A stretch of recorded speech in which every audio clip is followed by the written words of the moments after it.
प्रधानमंत्री बार बार कहे जा रहे हैं कि दुनिया में भारत का नाम हो रहा है, साख बढ़ रही है।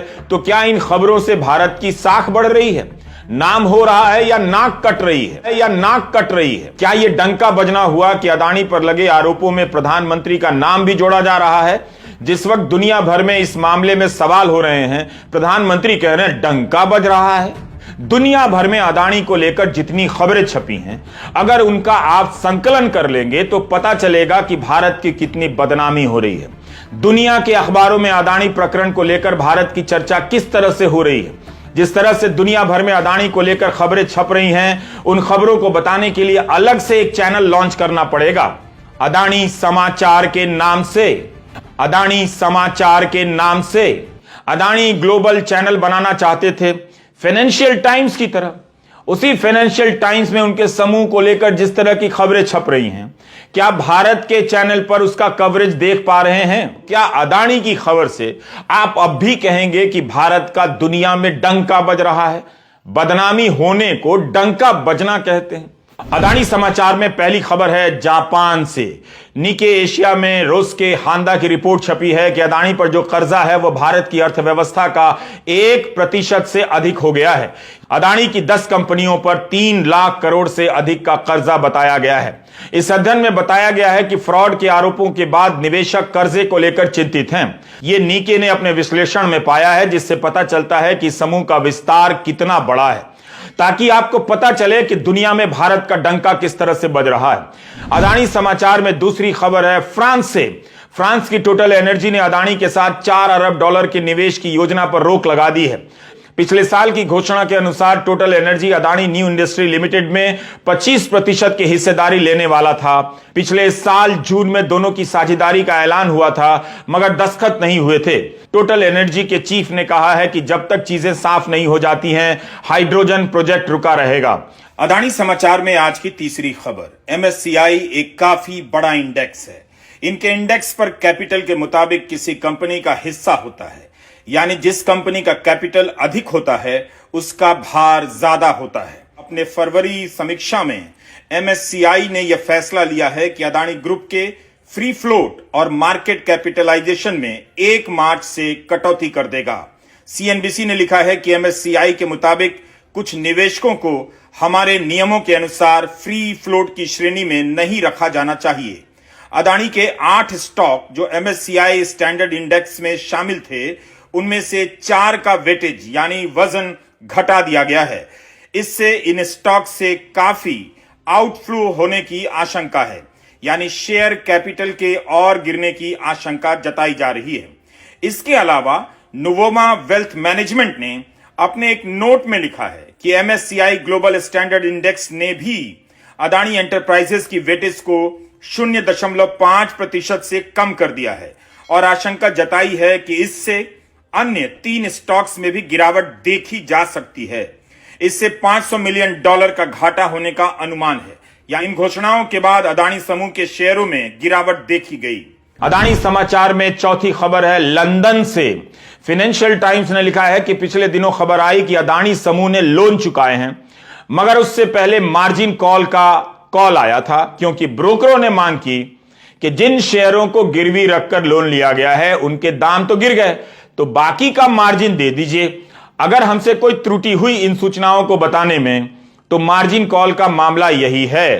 फाइनेंशियल टाइम्स ने सूत्रों के हवाले से यह खबर लिखी है कि अदानी को लोन देने वाले Berkeley bank, city bank, Deutsche bank ने कहा कि शेयर डूबने के बाद जो मार्जिन बनते हैं उसे भर दीजिए, टॉप अप कर दीजिए। उसके बाद अदानी ग्रुप ने पूरा लोन चुकाया। यह भी लिखा है कि इसे चुकाने के लिए कौन सा फंड इस्तेमाल किया गया, इसका पर्दाफाश नहीं किया गया है। यह भी लिखा है कि इसे चुकाने के लिए कौन सा फंड इस्तेमाल किया गया, इसका पर्दाफाश नहीं किया गया है। इस पर तृणमूल कांग्रेस की सांसद महुआ मोइत्रा ने ट्वीट किया कि 24 घंटे के भीतर झूठ का भांडा फूट गया। अदानी समाचार में 5वीं खबर नॉर्वे से है। नॉर्वे के सोवरेन फंड ने अदानी समूह की 3 कंपनियों में जो शेयर खरीदे थे उसे बेच दिया है। इसने तो हिंडनबर्ग की रिपोर्ट आने के पहले से ही बेचना शुरू कर दिया और पैसा निकाल लिया। मीडिया रिपोर्ट के अनुसार $200 मिलियन के शेयर बेच दिए। नॉर्वे सॉवरेन फंड को दुनिया का सबसे बड़ा स्टॉक इन्वेस्टर कहा जाता है। इस फंड का पैसा दुनिया की 9,200 कंपनियों में लगा है। इस फंड का कहना है कि अदानी समूह में अब हमारा कोई पैसा नहीं है।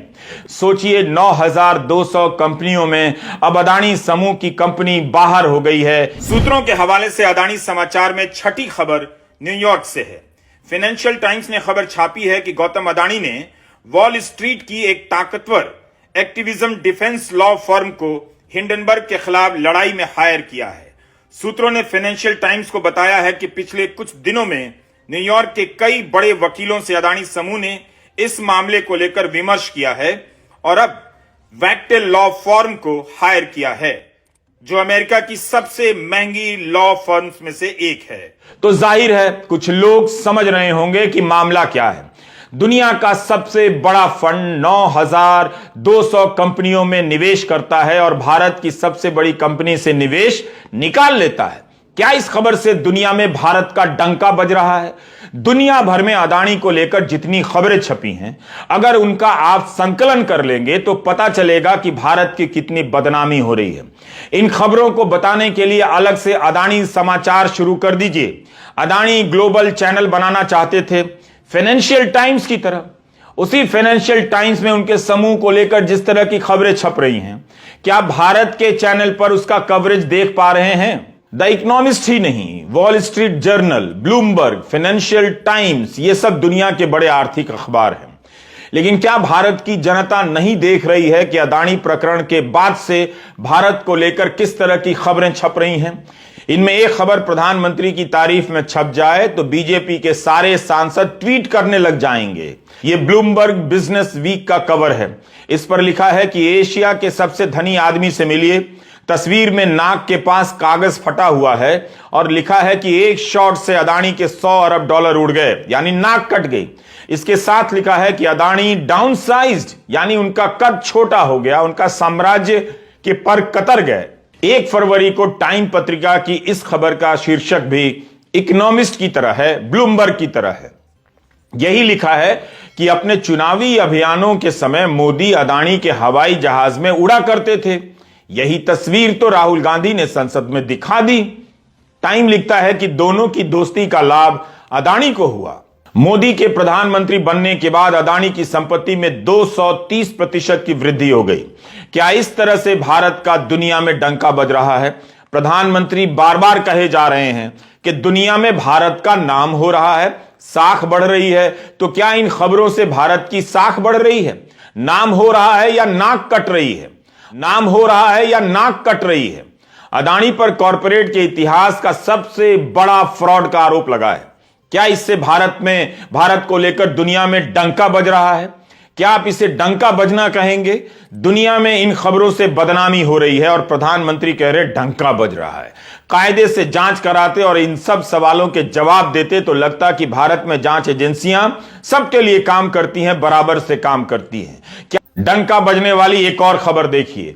ब्लूमबर्ग में खबर छपी है कि जापान में भी फंड के मैनेजर सतर्क हो गए हैं, बताने लग गए हैं कि अदानी समूह में म्यूचुअल फंड का कितना पैसा लगा है। नोमुरा होल्डिंग्स इंक की पैसों का मैनेजमेंट करने वाली इकाई ने सार्वजनिक रूप से जानकारी दी है कि अदानी की कंपनियों में कितना निवेश हुआ है। Sumitomo Mitsui Financial Group Inc और मिजुहो फाइनेंशियल ग्रुप इंक ने भी ऐसा ही किया है।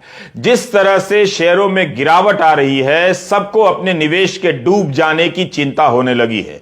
इन कंपनियों की चिंताएं बढ़ गई हैं कि अगर उनका निवेश डूब गया तो जिनका पैसा लगाया था उसे क्या जवाब देंगे। तो क्या अदानी की खबर से आप अब भी कहेंगे कि भारत का दुनिया में डंका बज रहा है? बदनामी होने को डंका बजना कहते हैं। आज अदानी समूह को लेकर ग्लोबल अखबारों से इतनी खबरें आ रही हैं कि भारत के लोकल चैनलों की बस की बात नहीं है कि उसे कवर कर सकें। और प्रधानमंत्री से जवाब मांगा गया तो गिनाने लगे कि कितने करोड़ को मुफ्त राशन दे दिया, कितने करोड़ घरों में पानी दे दिया। अब से कोई आपसे सवाल पूछे आप कहां थे, घर लौटने में इतनी देर क्यों कर दी, तो मत बताइएगा कि गाय को गले लगाने गए थे। सवाल का जवाब देने की जरूरत ही नहीं है। जैसे ही सवाल आए कि आप कहां थे, पिताजी पूछे कि आप कहां थे, आप जवाब में सड़कों के नाम गिनाने लग जाइए। मैं बताता हूं कैसे। कभी लिंकिंग रोड, कभी वार्डन रोड, कभी केडल रोड, कभी पैडल रोड गाने लग जाइए। नमस्कार, मैं रविश कुमार।